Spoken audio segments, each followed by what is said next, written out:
Episodes 3 and 4 of The Last Dance in the book, ESPN's epic 10-part series on Michael Jordan's 1998 Bulls. I am Chad Millman. We are doing a Last Dance after show along with Worldwide Wob, along with Matt Moore, along with Justin Fan. Fellas, so much ground covered tonight. The Dennis Rodman edition. Phil Jackson as a coach. Michael Jordan going from superstar individual performer to fantastic teammate, willing his teammates to win. Carmen Electra making an appearance. Madonna, reminder about Dennis Rodman dating Madonna at one time. Let's start with Dennis Rodman. The thing that most impressed me about Dennis Rodman, you forget what a technician he was. Like, he was an unbelievably thoughtful basketball player. Wob, your thoughts right there. So if we're talking about just Rodman basketball, because there was a lot of Rodman to talk about here, but there was about 15 to 20 seconds there where he went all the famous gif of what's his face with all the formulas and signs on the chalkboard appearing before his eyes. He was talking about every angle of rebounding, which is just, it's an endangered species at this point. Nobody rebounds like that. Nobody boxes out, let alone rebounds like that. I can name them on one hand. It's just Draymond Green. It was Charles Barkley back in the day, and it was Dennis Rodman. He turned rebounding into an art. He turned rebounding into, you could have a job as an NBA player if you knew how to rebound. Because think about it. I don't have athletic talent that I could be dunking in a pickup game. I have to rely on things like fundamentally sound, like Rodman did to get to that point with his defense. So when he's talking about if a ball is coming from the other 3-point line and it looks like it's going to be long based on where I see it in the air, I'm thinking of angles in my head. It has to be in this quadrant of when it comes off the rim. Just the way that his mind works on the rebounding side, let alone his defense, was awesome to hear about, because it is all geometry of the ball bouncing off the rim and how he would position himself. It is not a fluke that this is not Andre Drummond, who just throws the ball against the damn windshield on offensive rebounds to get 20 of them. Rodman got 20 rebounds a game for a reason, because he was creating the luck. Rebounding is a lot of luck because the ball needs to fall to you, but he would create his luck. And it is no fluke whatsoever that he is arguably the consensus best rebounder of all time. Just that one little segment showed it to you. You're on mute, Chad. He got 20 the hard way every single night, like bouncing around, really studying. And he was like a pogo stick. You forget how much energy and how strong the guy was. Like, he was just fearless and unstoppable. Matt Moore, your memories and your take. Yeah, so I mean, I thought that stuff was great. I love to see that kind of talk. It's funny because the first time I ever heard that description of angles was actually, there's a book by Chris Ballard, who used to work at SI, and Dwight Howard, which would actually talk a lot about that, about how, like, tracking the angles of it. Ben Wallace is another one.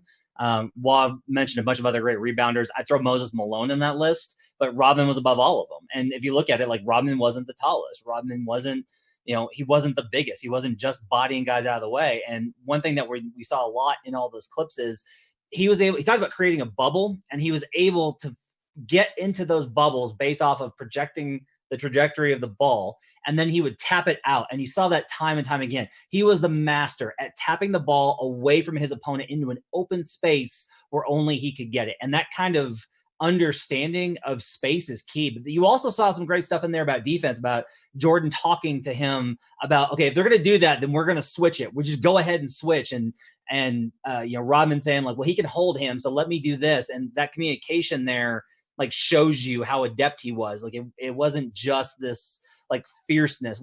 A lot of times players make this stuff about, oh, it's just about want to. And Rodman certainly was willing to put his body on the line more than just about anybody. But he also had a real tactician's mind for the defensive side of the ball, which was really key for cementing that second three-peat.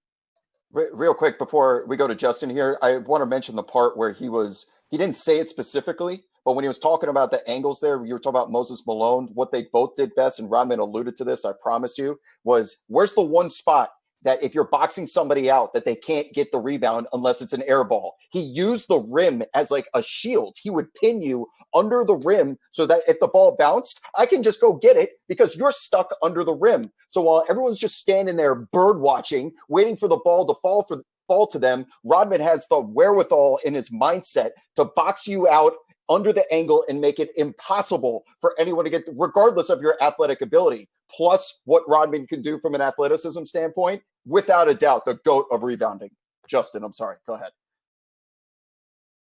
Yeah, what was crazy is that he was 6'10", 6'7", 210. I mean, to do it at that height and that size is just incredible. And Jordan gave him proper dap, saying he was one of the smartest players he's ever played with. And we kind of got an insight into that with how he approached the rebounding, how he approached the study with the film of all the players he was going up against. And, beyond kind of that, we got a real insight into what makes him tick. And he admitted openly that he was bored as hell at points. And, we heard his quote when he initially joined the Bulls. He was like, I don't even care, whatever, what's up? Like it's a real credit to Phil and the Bulls to really understand his personality, understand what made him tick, and give him the space and the environment for him to really thrive, for him to really maximize his potential.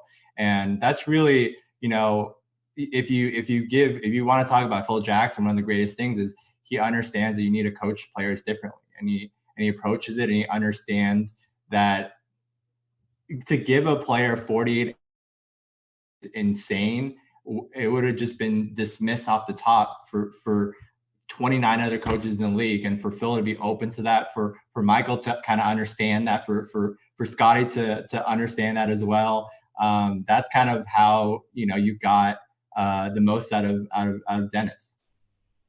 That's actually what I love most about this episode is Michael had said before, and we'll get probably in later episodes where that comes to fruition, that he's worried that people aren't going to like him very much anymore. But here's a guy who can have his own set of rules anytime he wants because of who he is. But he is smart enough to know how valuable Dennis Rodman is. And as much as it was crazy for Phil Jackson to say, I know enough about this guy, I'm going to let him go for 48 hours. He's going to be important to the team. We can survive, 48 or whatever 72 hours becomes. Michael sort of having the knowledge and being thoughtful enough in the leadership to say, yeah, we got to let him go. A Dennis Rodman who has had a chance to sort of let steam off is going to be better and more valuable to us in the long run. That to me is fascinating, that he was able to take that stance as a leader of this team when he could have any kind of rules he wants and say that he needs the same thing and didn't even think twice about asking for it. That's phenomenal to me. Anybody who wants to comment on that, take it away. I don't think that's what happened. Everyone's talking about that. I'm a little confused because here's what I heard. I heard Phil Jackson went to him and was like, hey, we have a problem. Dennis needs time off. And because Phil Jackson knows that if he does not get him that time off, Rodman's going to go anyway. Jordan says, if anybody needs time off, it's me. Like he says that in the doc. He's like, if anybody needs time off, it's me. But Phil's like, no, we got to let him go. And because Jordan, and we saw this with the whole relationship with Doug Collins and with Phil Jackson both throughout the course of these two episodes, Jordan listens to coaches. Like he has a real respect for the coach relationship. He had the same thing in North Carolina. He had the same thing in high school. He has a really deep respect for the player-coach dynamic, much more so than I think current players have. He didn't care about teammates, which I think like that's maybe the biggest difference between like Jordan and LeBron. LeBron has very little consideration for the coach-player dynamic and a lot of consideration for teammates, and Jordan was the opposite. Like, I think Jordan was like, okay, if Phil says he's got to go, then I guess he's got to go. But I don't think that, and like Jordan was even like, you cannot let him go for 2 weeks. Like this absolutely cannot happen. All of this leading to my favorite moment of these two nights, which was Carmen Electra saying there was a knock on the door and it was Michael Jordan and I hid. There is no better moment from these episodes than Carmen Electra's I hid. And I just lost it. I fell over on my couch watching when that sequence occurred. Okay, so quick side note here. We need to know what was happening in that hotel room. I don't care if they call it the Hangover 4, whatever. That is too good of a story to just it ended after like 4 minutes of film. And I'm like, wait a minute. This documentary is really good, but let's hit pause on the documentary. We're not just sweeping this under the rug.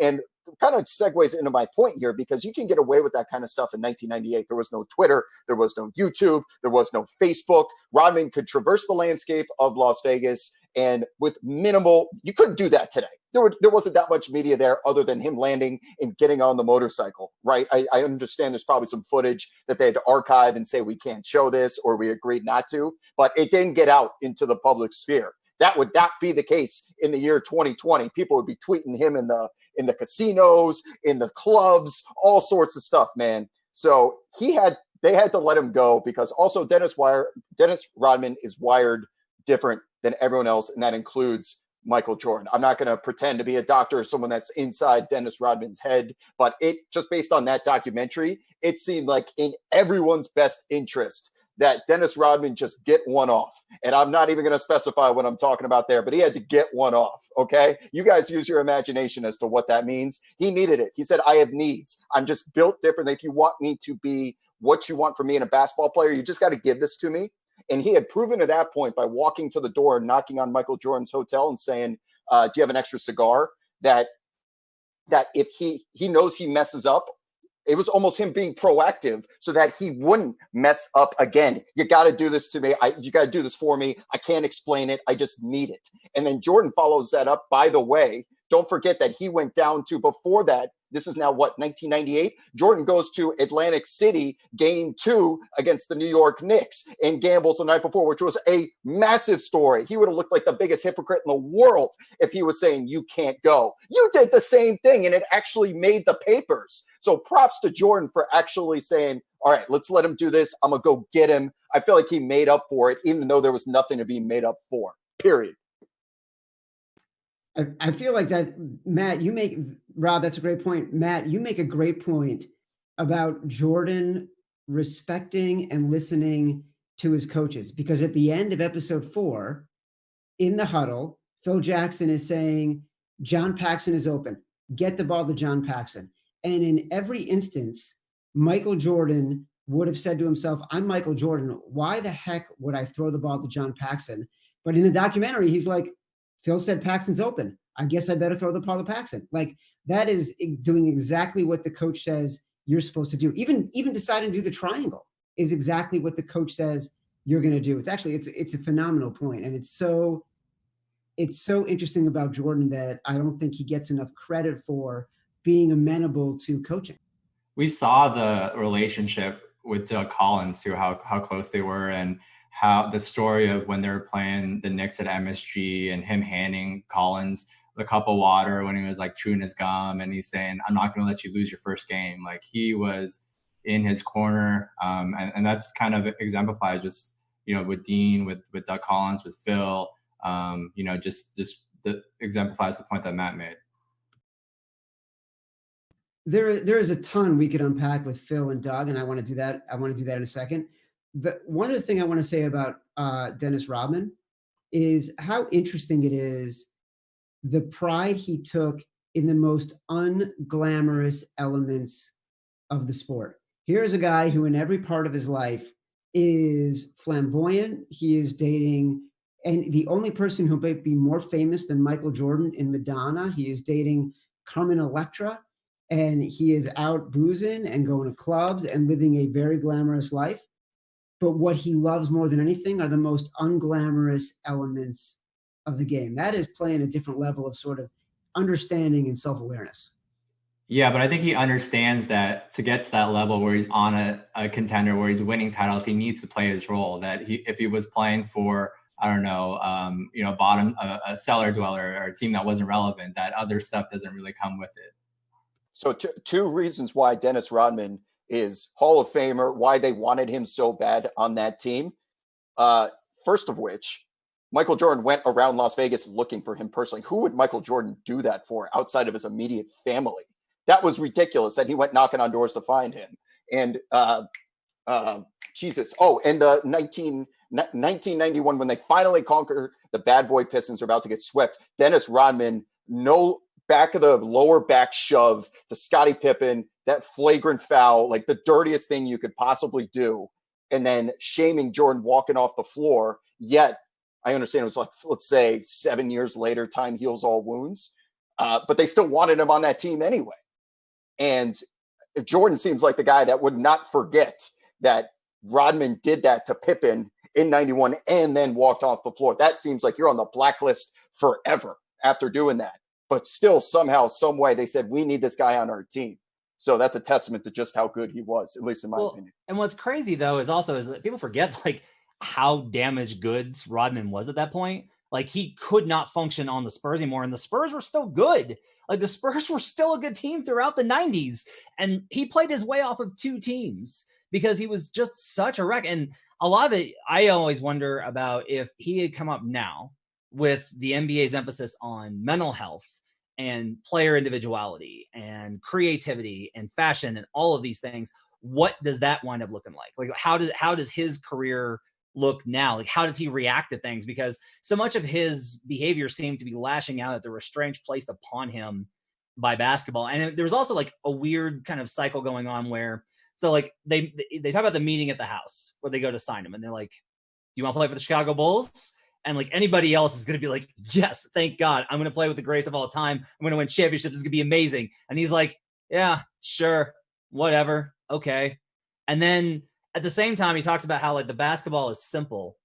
And I'm really curious, though, if at that point he was more drawn to the basketball side of it and the opportunity to play at that like absolute peak level, or if part of him, because of where he was at, was actually invested in the idea of being a part of something that was going to draw him that kind of attention. Like, as much as he seemed to dislike it, it's like, no, I'm not talking, no comment. He hates that media circle. This is still a guy that constantly does things to draw attention.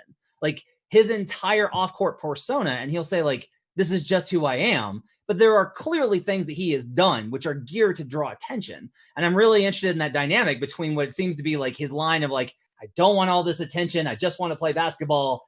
And also I want to do all these things that draw me massive amounts of attention. Like that comparison of the two, it would be like if Marilyn Manson was like, I just don't understand why people are all making a fuss about me. I just want to make music. It just doesn't really, like, those two worlds don't make perfect sense to me. But they actually do, right? Like, how many people are like that, where they perform one way and then you get them outside of that spotlight and they're incredibly shy. Like, to me, it actually, the dichotomy is just reversed. It's off the court. Rodman is a guy who is flamboyant and wants to be himself and wants to rage. And on the court, he's the guy who just wants to be the guy who is doing the unglamorous stuff, who's doing the dirty work, who is not necessarily the guy who needs a lot of attention. But also, don't forget, like, this is a guy who admittedly has battled alcohol problems, who admittedly had issues, like had challenges from a mental health perspective. Like, it's hard to sort of explain sort of the discrepancies and sort of behavior when it comes to Dennis Rodman, because he clearly has talked about how many challenges he's had before. The other thing I want to mention, which I think was, I agree with Wob, like, the fact that Jordan, who seems like, the way he talked about Isaiah Thomas at the end, he would seem like a guy who, once you were on his bad side, you are never forgiven. Like, you are a forever enemy.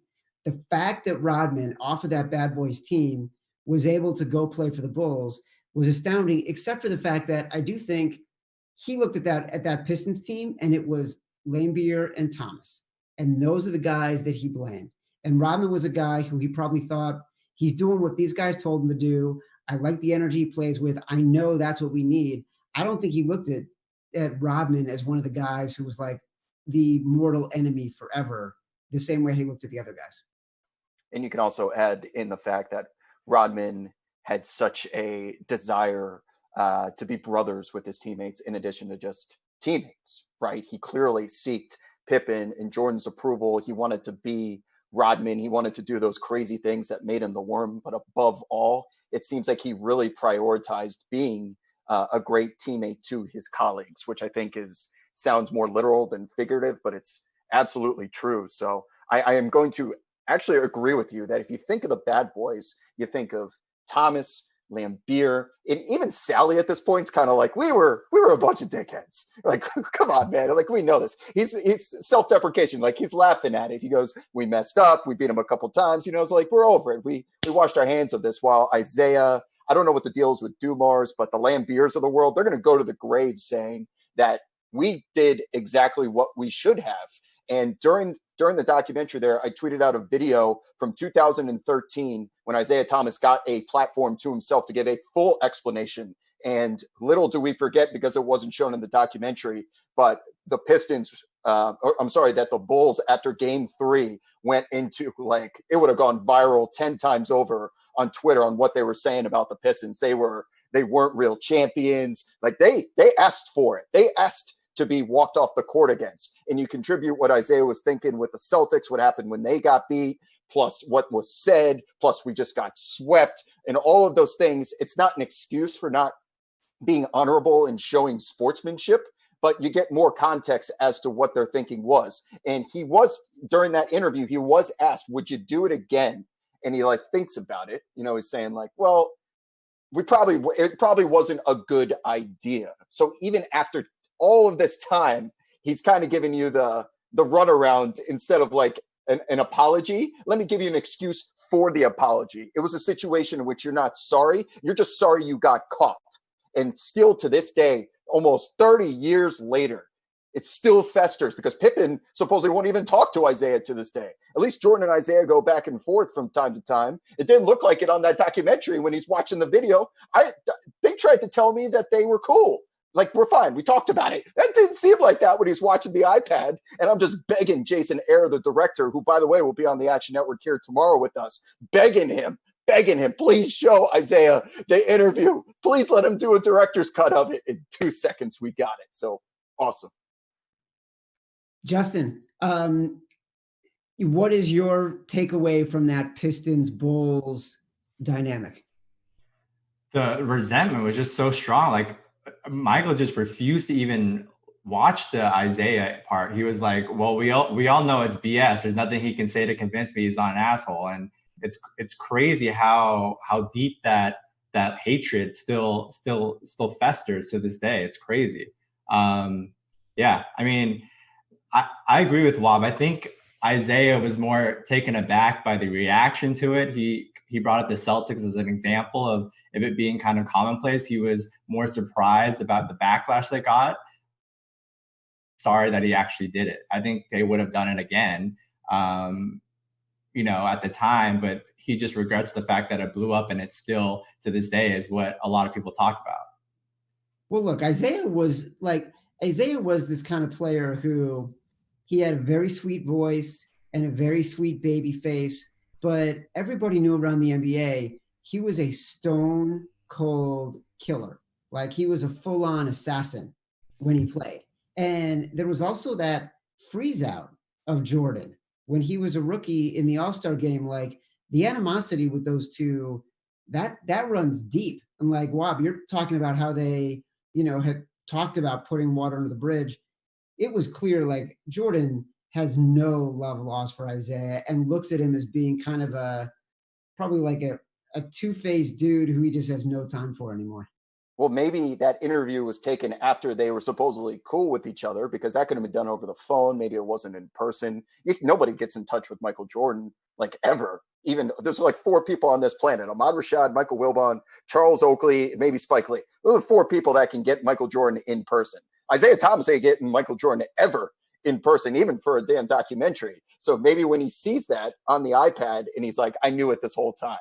I knew it because that's probably something different that he told me over the phone or text or however they exchanged during that interaction. The grudges that Michael keeps, he not only keeps them because I think he enjoys having grudges, but he's so competitive that he uses those against his opponents. We're going to see in some future episodes here that just the smallest thing that is said to Michael Jordan, either on or off the court, any sort of actions, if you come over and say hello incorrectly, okay, or improperly, he's going to interpret that completely out of context and say, now you're dead. That was the difference here, because we know we're coming up to the 94 season here when Michael Jordan takes a break to go play baseball. and he's admitted throughout time that he wasn't always in love with the game of basketball, more so than I'm just in love with being competitive. So I wanted to find something that was giving me that competitive juice. I don't know, man. Like it's just everything that he does is so unique and different, and all these different personalities are being sprinkled into a cauldron, and it's just being brewed up here with the Krause thing that's going on. Phil Jackson, the looming, he's gone at the end of the season. Maybe this was all done on purpose just to piss off Michael Jordan this entire time. Maybe Jerry Krause was a genius. Maybe it's just, I saw how well he played when he's pissed off. So I will be the sacrificial lamb and piss this man off. I will put the burden on my shoulders. Maybe that's a theory we haven't even talked about yet. Well, look, we do have to give Krause credit, because what he did with Phil Jackson, what he did to bring him in from Albany, what he did to position him to take over that team, and then, by the way, pulling the trigger to make that coaching change. Matt Moore, like, that is not an easy thing to do when you have a superstar player and a team that had just gone to the conference finals with a coach that is beloved.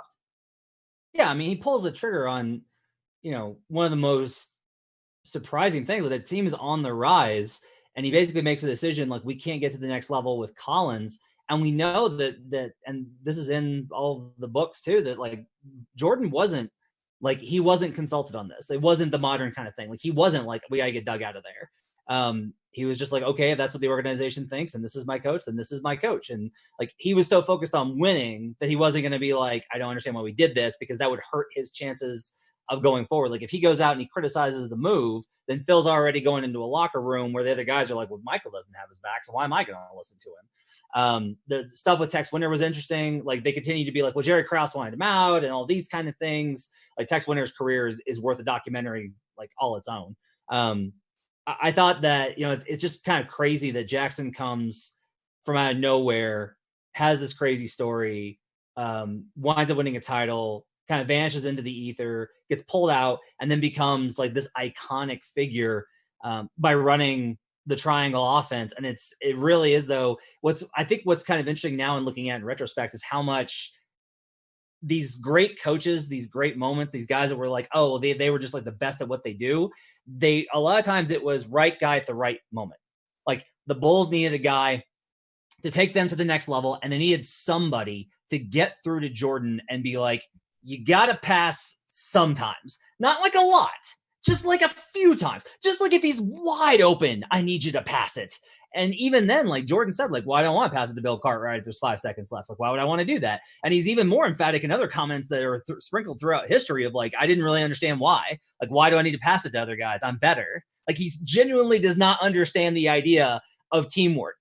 And Phil basically gets him to be like, look, if you want to win, you're going to have to make this sacrifice. And once he posed it as a personal challenge, then Jordan responds and is like, oh, okay. It's like, I have to overcome this. And so I have to beat this selfishness. All right, now I can get into the idea of passing. But Phil was able to do it. And, there was a lot of conversation about this is what makes, like Jamal Crawford commented on this about, like, this is what makes Phil Jackson great, is that he's able to coach the player and get them to trust them. And there really is, like, a lot of it is, I think fans and media, we gravitate towards guys who are X's and O's savvy, and players just care a lot more about feeling like the coach has their back. They're willing to sacrifice for guys that they feel like they have, that the person has a personal investment in them. And Jackson was able to do that. What's funny is just like the triangle is kind of an anachronism of the time. Like, in the modern context, it doesn't really work. There are elements of it in both the Spurs and the Warriors between 2010 and 2018. There's elements of the triangle offense, but for the most part, it fails whenever it's run in heavy dosage, which just shows you like the league evolved kind of past what Jackson had. But at the time, like, implementing that system transformed everything. It changed sports history when Phil Jackson adopted the triangle at that team. Well, I want to back this up a little bit too. Just giving Jerry Krause a little bit more credit. I think we saw the first 2 parts where he would just continue to be piled on and piled on. We touched on it a little bit on our last post-game show about giving him some credit for dealing for Pippen, Olden Polynice, and future draft considerations.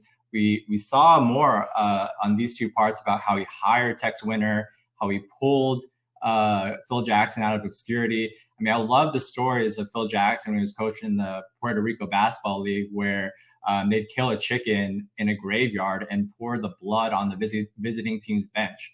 And then like the mayor shot a ref in the leg, like for Phil to go from that to, you know, one of the best coaches of all time is insane. And, you know, while everybody's kind of generally piling on just so you take a step back from a higher level and you look at all these pieces that were brought together for these 2 3-peats, and you have to realize and give credit to how much Krause was responsible for it. And you touched on it a little bit earlier, Chad, about him maybe intentionally being the bad guy, being the villain, you know, and that's something that that Jordan obviously responds to. So yeah, I think that's kind of remains like an underrated storyline where you know, come across as well as you should in these documentaries. Well, it's not just him either. If you notice, like I'm starting to notice this, there's one guy who gets the shaft in every episode. So like Craig Elo winds up getting it for being like, I've got it after he makes a big shot. Like I'm going to guard Jordan. And then you've got Ron Harper being like, okay, whatever. And I'm just like, I made the comment on Twitter and I'll stand by it. Like Jordan's hitting that shot over Ron Harper. Jordan's hitting that shot over Bill Russell. He's hitting that shot over Kawhi Leonard. He's hitting that shot over Scottie Pippen. Jordan's hitting that shot. And then the one that made me the most angry, like Krause was last week, that made me the most mad about how he got treated. By the way, still no mention of the fact that Jerry Krause is dead. At some point we should mention that Jerry Krause can't speak for himself because he's dead. But the biggest guy I thought this week that got screwed was Horace Grant. Like Horace Grant won 3 titles. Horace Grant is a legend. Horace Grant was awesome with those Bulls teams and was a lot more versatile than he was given credit for. And he showed that later on in his career. And all he gets is like, oh, he was the guy that just kept complaining about the Pistons. Like that's what he wound up getting. And I'm just like livid over this doc's treatment of Horace Grant. Speaking of guys catching strays and Krause getting the short end, a guy who keeps catching strays for some reason is Scott Burrell. It's unbelievable. Like, just the first last weekend we saw him wanting to hug and MJ shading him. This week, just Jordan just puts him on blast and calls him like alcoholic, saying like he goes out and you know goes from woman to woman. He doesn't sleep. Like this guy just cannot catch a break. Like it's unreal. Speaking of strays, poor Bill Cartwright. Bill Cartwright was. What did I ever do to you guys? Michael Jordan's on camera saying, I don't want Bill Cartwright shooting the ball with 5 seconds left. That's bullshit. Like that came out of nowhere. I'm like, wait a second. We spilled blood together. We took grenades in the trench. You're out here firing off strays at Bill Cartwright for no reason. And then I don't want to hear anything about like Michael Jordan and what like a great leader and teammate he was. No, like Jordan remains the greatest of all time in my mind. Like I will still make the argument that Jordan is the greatest basketball player of all time. And I have like a pretty good argument to make that over LeBron. But like the man was a pretty rotten teammate and it continues to this day. And it's pretty amazing to see it play out. And I cannot wait for what the rest of this documentary is going to show us about that. Well, look, there's a really good book called The Captain Class by a guy named Sam Walker, and it examines leadership traits from championship teams all over the world, going back to like the New Zealand All Blacks in Australia, in rugby, right? Or Australian rules football. And one of the teams that he focused on was the Chicago Bulls, that dynasty of 91, 92, 93. And you would think, a layman would think, that Michael Jordan is the guy who was the assumed and acknowledged leader of that team. But the way Sam frames it, it was Bill Cartwright who was the leader of that team, who had all the attributes that you want as a guy who was going to be leading a team. And he was as integral to that team making it to the next level as Phil Jackson because of the way he was able to bring the team together. So firing on Bill Cartwright is just plain nasty. But also, I thought it was interesting that I think it was Will Perdue who noticed that they were seeing all these emotions from Jordan after that first title. And he was very clear. He's like, we were only used to seeing him be angry and ferocious.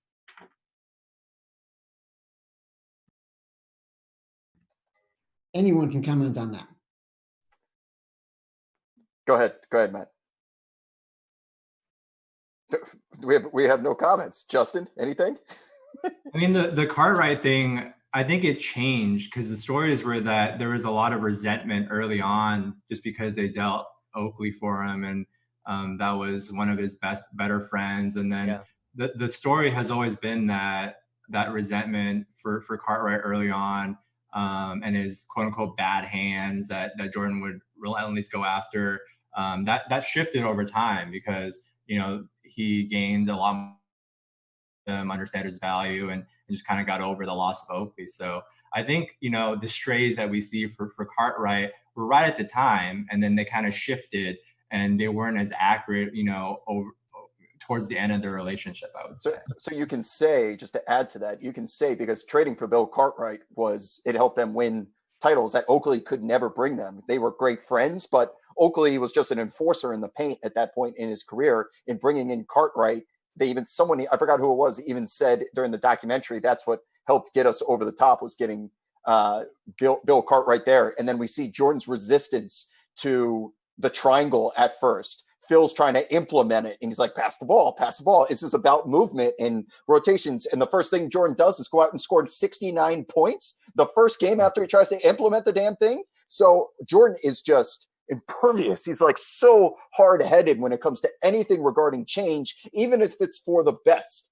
And he's good enough that he can still out and go do his thing. But there are now multiple points in this documentary and throughout his career that we've seen that you almost had to force him into doing something else because he was the epitome. If it's not broken, don't fix it. I'm going to just score. And it's up to you guys to score with me. That didn't work. It didn't work for 7 years. It didn't work against the Pistons for 3 straight playoffs until they changed it up. So that's on Jordan too, Matt. If Paxson doesn't hit the shot, how does he respond? If Kerr doesn't hit the shot, he's not going to be like, trust the process. It was the right pass. He'd be like, yeah, this is what I get for trusting these dudes. That's the first thing he would have said. Yeah. Like that, and that's a big thing. And you see that actually a lot with like that's a parallel with Kobe and LeBron as well. That like if they trust you in a big moment, if they do give you that opportunity and you blow it, you are never heard from again.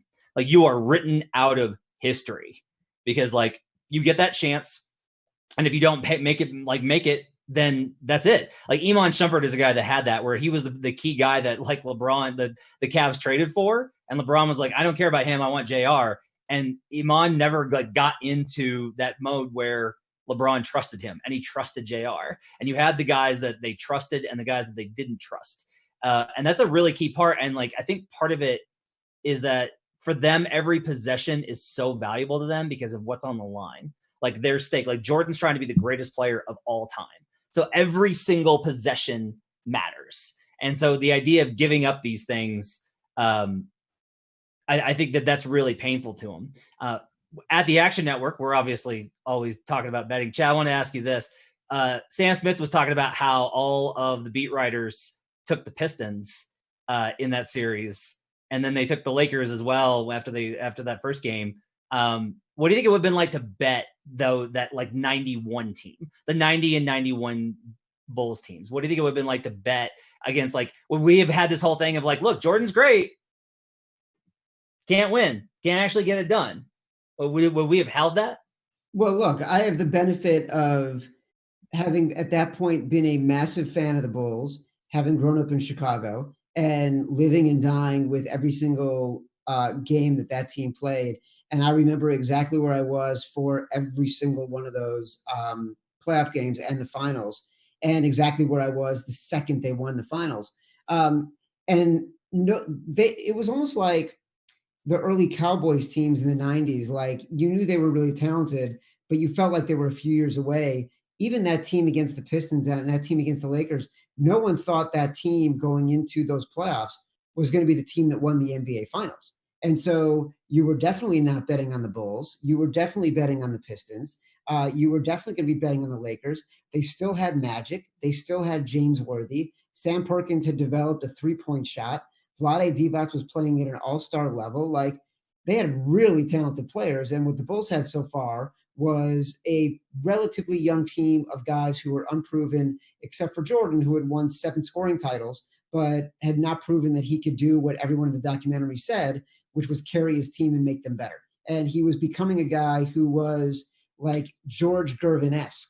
Like, honestly, like, this is way before the time of anybody on this call, but Gervin was an incredible player whose Spurs teams would lose to the Lakers every year in the finals in the late 70s and early 80s. And he was an incredible scorer. And Jordan was the next iteration of that, an incredible scorer who was just more athletic, but his teams couldn't win. Speaking of the beat writers, I love the little story of we took care of you, we took care of you, we take care of you today. That was one of my favorite quotes, and Jordan just giving it to opponents and giving it to the media, just perfect. I imagine that because those beat writers were clearly sitting courtside, right? That Jordan walks over to them one by one. And they didn't have computers, but if they did, it would be a whole lot of this. Like going, once Jordan's pulling up on Elo, you're going down here, just praying he doesn't turn around and do the, you go home, man, motherfucker, you go home, you go home, you go home. I don't want him pointing to me. I don't want to be on highlight reels for the rest of time. Well, that was a great anecdote. That was like, I had never heard that anecdote if that's what he was saying and that his references were to all the beat writers. Matt, you mentioned something interesting, which was like, if you weren't trusted by one of these guys, Kobe, Michael, whomever, you sort of become a footnote in history. Doug Collins, as a coach, becomes a little bit of a footnote in history here. Like, the guy who could not get a uber talented team and the best player of all time over the top. And whether or not he could have done it with another year or two, we won't know because Krause didn't give him the chance. But he got very quiet when he said, I knew Phil was going to be the coach. Give me a take, Justin, Matt, and Wab. Justin, you first, on what you think he really wanted to say there. I mean, I thought he held back. You know, the writing was on the wall, and I'd imagine if you elaborated, he would talk more in depth about the warning signs and the things behind the scenes that were happening. You know, it's not fun to know that you're about to lose your job, and when you see the writing on the wall. So I'm sure he would have kind of elaborated more on that and held back. But I mean, he came off well in this documentary. He was a great players coach. Michael spoke really highly of him, that they had a great relationship, and I don't think he came off poorly. But yeah, that was a say for sure. I feel like you see a lot of, because so much of this footage was approved by Jordan, right? You see a lot of his perspective. Like, the coaches come off very well. Like Doug, like, there's a very easy way to throw Doug Collins under the bus and be like, this wasn't happening, and like the players were really, they didn't think that Doug handled pressure well, and he was too exuberant. He yelled a lot. Like, a lot of that stuff again is in all the books that you read, and then the newspaper stuff as well, like the reporting, and then. This documentary is just like, oh, he was a really good coach and they had a good relationship and look how fun they were. And, it didn't work out. And so there goes Doug. Bye, Doug. And okay, now Phil. And so it doesn't really ever take the moment to, like, versus it could have been presented as like a decision had to be made. They had, like, if you do a documentary on the Warriors, which they will at some point, like, you have to do the same thing with Mark Jackson. And it cannot be like, oh, like, and Mark Jackson did pretty well. And then he was going, oh, the Steve Kerr. Like, you have to talk about, like, how Jackson was holding them back and what ownership saw as an opportunity, because that was a really controversial move at the time. Like, you have these two parallels between these dynastic situations where guys that they won with, that they were successful with, were not good enough. And whether, that decision is a really tough one, because whenever fans or anybody is asking me about, like, should they fire this coach, my number one thing is, who are you going to replace him with? And if you had told me back then, hey, we're going to fire this guy that took him to the playoffs and Jordan has become the best player in the league and the MVP and the defensive player of the year under this guy, we're going to fire him for a guy that we found in Albany, and he, like, is big into Native American spiritualism and wants to run the triangle. Like, I would have blasted that move at the time. Absolutely torched it. And so it just respect, like, on Jerry Krause's name for that. I mean, yeah. Like, Yeah. It's harder too, especially it got into how close Collins and Jordan were, how great, like this guy drew up a bunch of plays for him and enabled him to be a great scorer. Like it got him his numbers. And, that's a guy you kind of let go. And also it's funny, the juxtaposition between the two. You see Collins just sweating bullets, just sweating through his shirts. And then you have this Phil Jackson guy coming to make him do yoga during practice and all into the Zen stuff. It's insane how they were successful when they were on the rise, and he made such a dramatic shift. Krause did in going from Collins to Phil. Doug Collins unleashed the beast for when Phil took over. I mean, his offense of just give the ball to Jordan and, quote, get the fuck out of the way. I feel like I can say the F word on here because they said it on the damn documentary, but that was the offense there. And you got Michael Jordan laughing next to him, right? That unleashed the score at all costs Michael Jordan that Phil Jackson had the luxury of inheriting. I'm thinking of that team that Roy Williams won with North Carolina. Those were all Matt Doherty's guys in 2005. Oh, look at what I stumbled into. Michael Jordan on my team, just like that. But Matt brought up a great point about this documentary had final cut pretty much from Michael Jordan, right? So a lot of the narratives and the things that he wanted to tell the world, it's clearly designed to show us that he had a lot of respect for his coaches. And maybe at one point in his career, he thought, I did Doug Collins dirty. I want to make him look like he was a massive contribution to what eventually was the dynasty, because that's the way it looks. It may not have been true, but it's the way it looks in the documentary through 4 episodes, Chad.